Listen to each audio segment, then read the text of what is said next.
Hey everybody, so today I want to talk about a team that had a very disappointing season last year and has made a ton of changes this offseason, including a lot of significant changes to their roster and lineup heading into the 2021-22 season, and a team that I think is going to be one of the most interesting teams to watch next year just because there's so many different ways their season could go, and with all the changes, we're going to have to wait and see if they significantly improve the team or if it's another disappointing year. And that team is the Philadelphia Flyers, a group that I am really excited to watch this coming season and really interested to see where they end up, because I think that if things go really well, they could be a team that could compete at the top of the Metro Division.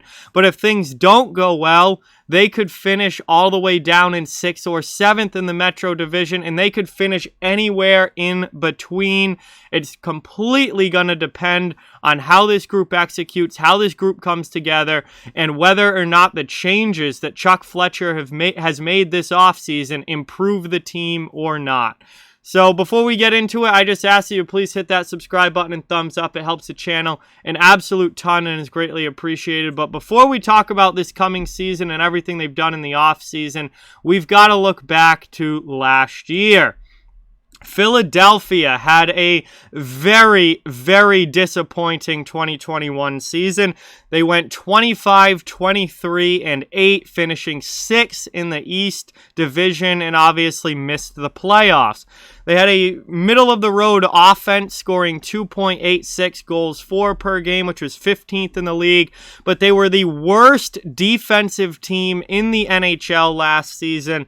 3.52 goals against per game, which was 31st out of 31 teams, dead last at keeping the puck out of their own net. Their power play, much like their offense, was very middle of the road at 19.2%, tied for 17th in the league.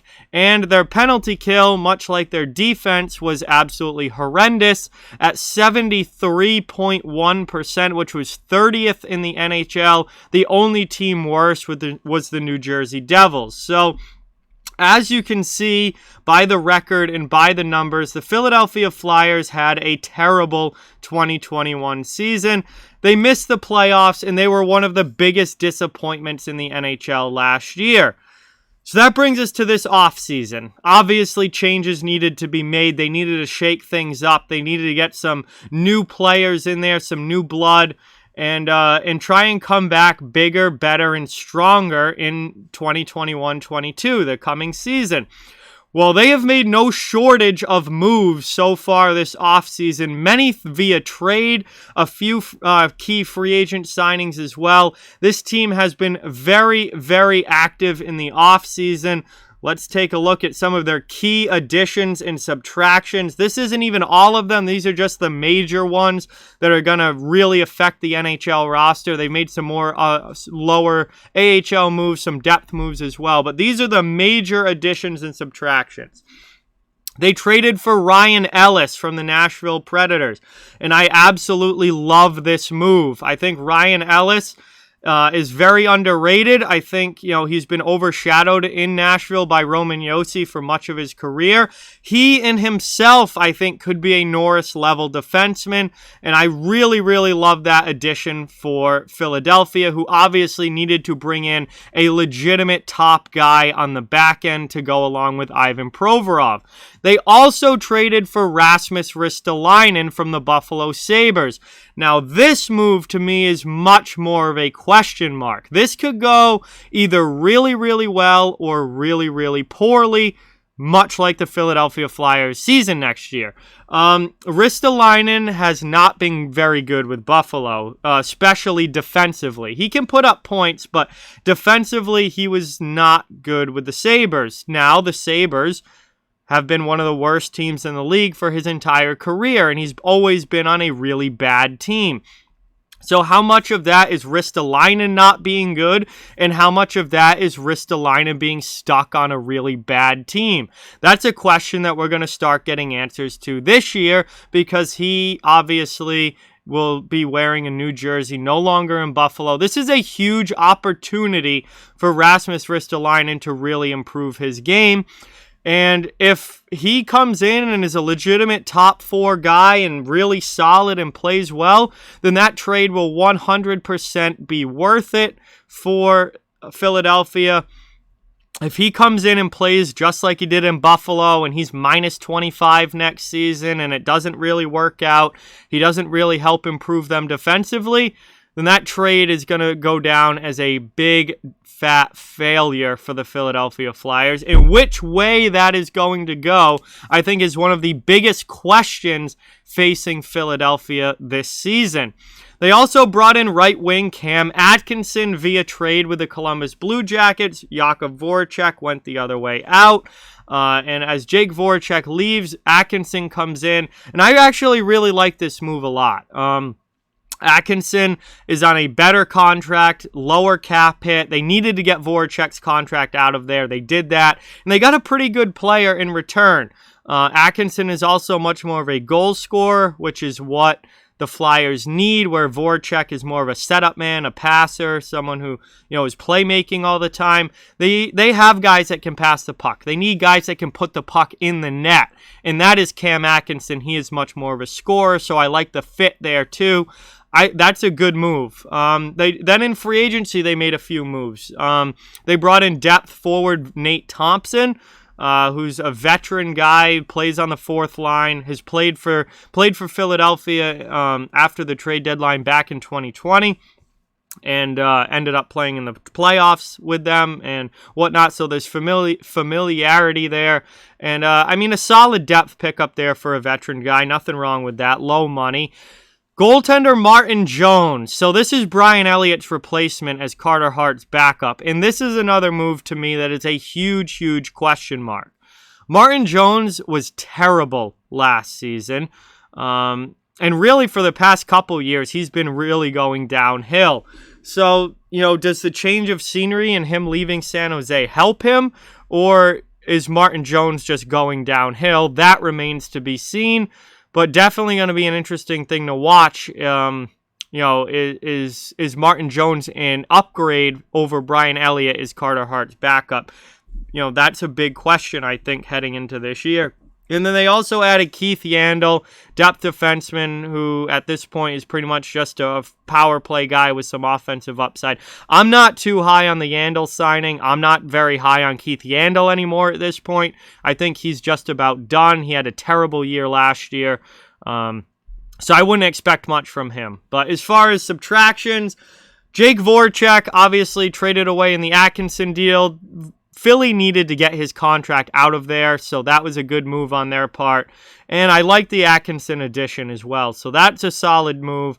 Phil Myers, obviously you had to give something up to get something. They brought in Ryan Ellis. They had to give up Phil Myers and Nolan Patrick in that trade. Myers is definitely a little bit of a loss, but Ellis is an upgrade over Myers. Nolan Patrick wanted out, had a horrible year last year.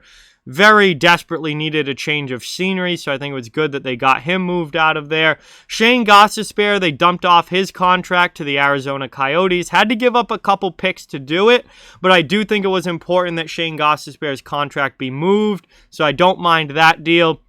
Robert Haig was part of the package that went to Buffalo for Ristolainen. He's a depth guy, not a huge loss there. I'm more worried about the draft picks that they gave up to get Ristolainen if Ristolainen doesn't work out. And then Brian Elliott left in free agency to Tampa Bay, and obviously they replaced him with Martin Jones. That's a question as to whether or not that's an upgrade or not. But as you can see, there were some major changes made to this team this offseason. And obviously that needed to happen given the disappointment that they were last year. But what makes Philadelphia one of the most interesting teams for me heading into this coming season, and a team that I am going to be watching very, very closely, is that I think it's a huge question as to where this team is going to finish, how good this team is going to be, if they're going to be better than what they were last year, and if these moves are going to work out or not. I think this is a team that with their roster and with their talent level, that if all goes well and these new guys fit in and they have a bounce back season, they could potentially win the Metro Division. And they will certainly be up there with Washington and Pittsburgh and New York and Carolina fighting for playoff positioning in the Metro if things go well. But at the same time, I think if things don't go well, if Ristolainen is minus 25 and as bad defensively as he was in Buffalo, if Yandel doesn't even crack the lineup and ends up being healthy scratch like he was in the playoffs for Florida last year, if Martin Jones isn't a good backup, isn't an improvement at backup for Carter Hart, and if Carter Hart struggles again, then you could really see this go downhill. And this is a team that could finish as low as 6th or 7th in the division if they have another year like they did last year. This is going to be a really, really hard team to predict. And I don't know which way it's going to go. That's what makes this so exciting for me and so interesting heading into this year, is that I don't know which way this is going to go for the Philadelphia Flyers. I mean, this could go really, really well, and you could see a contending Flyers team on the ice next year. Or this could go really bad, and you could see a near the bottom of the division team. And if that happens, if they miss the playoffs 2 years in a row, I think you'd see a complete overhaul. Fletcher would be gone, Vigneault would be gone, and you'd see a complete overhaul of that organization, starting from hockey operations all the way down.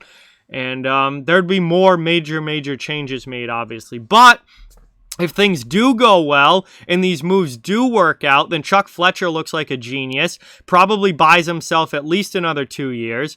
And you could see a team that could be a contender next year. The other thing that's not a roster move that is going to have a huge impact on what the Philadelphia Flyers are or are not next season is Carter Hart. I mean, he obviously has to have a bounce back year from what he did last season.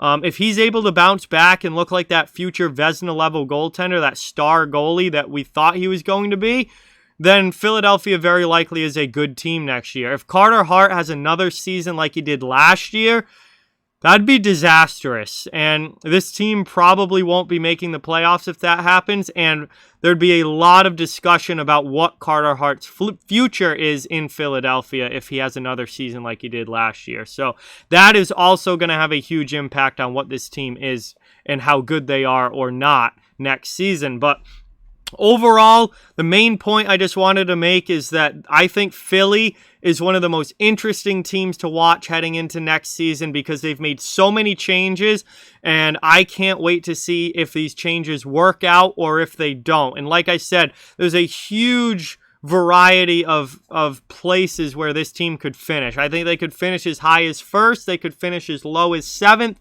anywhere in between, and I have no idea what it's going to be for the Philadelphia Flyers. So, really interested in to see what they look like next season. Really excited to watch them and see how much they've improved, or if they've improved, or how all of these moves work out in the long run. But there's no doubt about it. They've been active and they've gone for it. They've made changes. They knew that they needed to. They've swung the bat. Now it's just a matter of, do they connect with the ball and hit a home run, or are they striking out on these offseason moves? That's what we're going to find out come next season, and I am really, really excited to see which way it goes. So with that, like, comment, share, subscribe, follow on social media. All those links are down in the description. If you'd like to further support the channel, the links to our Patreon merchandise store, donation links, and channel memberships are down in the description as well. Keep spreading the word about this channel. Let's keep this thing growing. Thank you very much for watching. Hope you enjoyed the video, and I'll talk to you guys soon.